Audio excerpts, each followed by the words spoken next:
Delighted to talk about something wonderful happening for the festive period. The Winter Artist Open Houses return for the festive season from this weekend. Over 60 houses exploring across Brighton and Hove in the run-up to Christmas, from Hove and Portslade to Five Ways, Seven Dials to Rottingdean. Stunning seaside neighbourhoods will come alive. Arts and crafts displayed in homes, a vast range of artists and makers.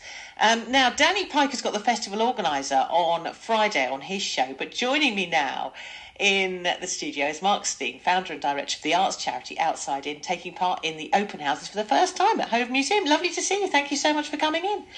It's a pleasure to be here. Thank you ever so much for inviting us. Yeah. You've just handed me a rather lovely book. This is called Outside In, Exploring the Margins of Art. Tell us more about this. It's basically a distillation of 30 years working in the arts sector, supporting artists who find it hard to access the art world. And there's people with mental health issues, disabilities, or sort of social circumstance, might be homeless or for other reasons excluded. So we're trying to create a fairer art world. So I've spoken to a lot of people for whom art has made a real difference.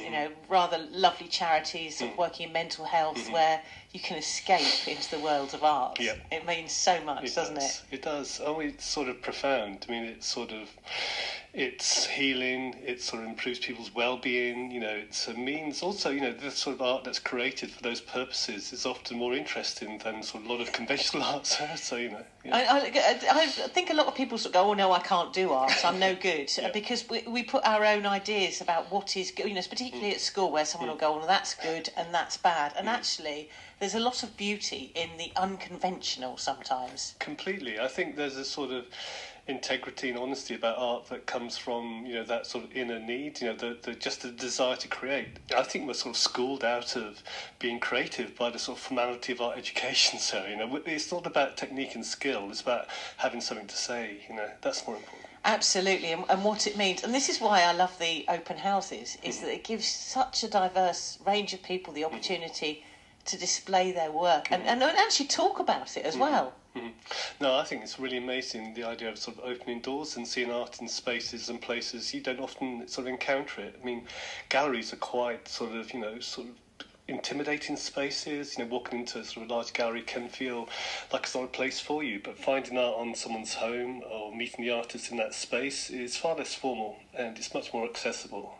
And it's important, to allow people to be able to just display their work without having to put it in a gallery. Absolutely. Without someone going, "Oh, well, that's not quite what we're expecting or what we want." No, I think there's a sort of sense where it democratises art. It's about humanising it because, in essence, it's true that one man's meat is another man's poison. There isn't an accepted value base of what's good or bad. It's just a sort of convention of sort of values. So you must be very exciting that you're part of this year. What sort of art will be on display? Yeah, it's the sort of final leg of our national biennial exhibition, and the theme is humanity. And it's an exhibition of 80 artists that were selected from hundreds of entries whose work reflects the theme of humanity in its broadest sense, from the issues that we face as a sort of race through to individuals, issues within their own life in terms of what it means to be human. There's huge sort of insight and learning to be gained from people whose position is somewhat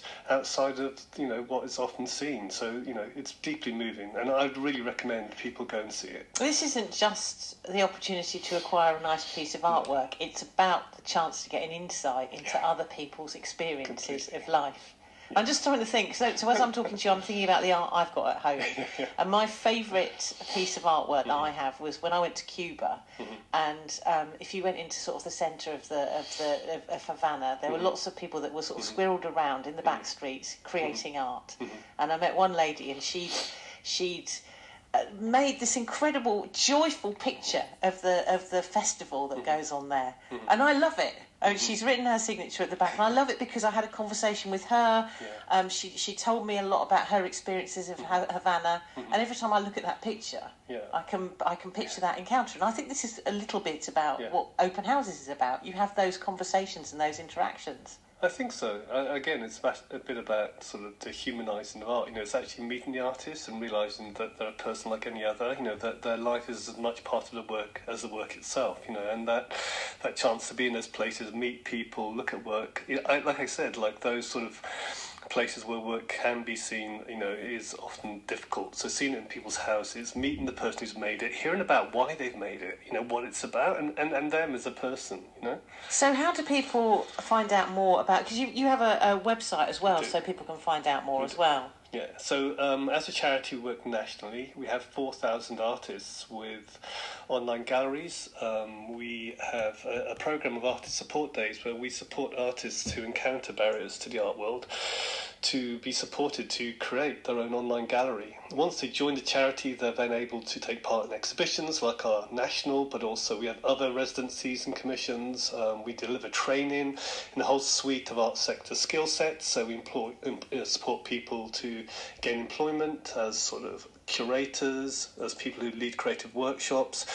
And we also, support people to gain confidence in talking about their work and, selling it and just being out there. It's just, we're trying to make that more inclusive space, basically, Sarah. And I could spend hours on your website because there's just some beautiful, beautiful art. A lot of really just the sort of stuff that I love, really vibrant, joyful offerings. Yeah. No, we are increasingly finding that there's a real market for that. We are increasingly sort of realising that people, are able to engage and appreciate that sort of work. And we're launching a new sort of trading arm for the charity called Outside In Studio, where we're going to be putting more work for sale and having it available for people to buy.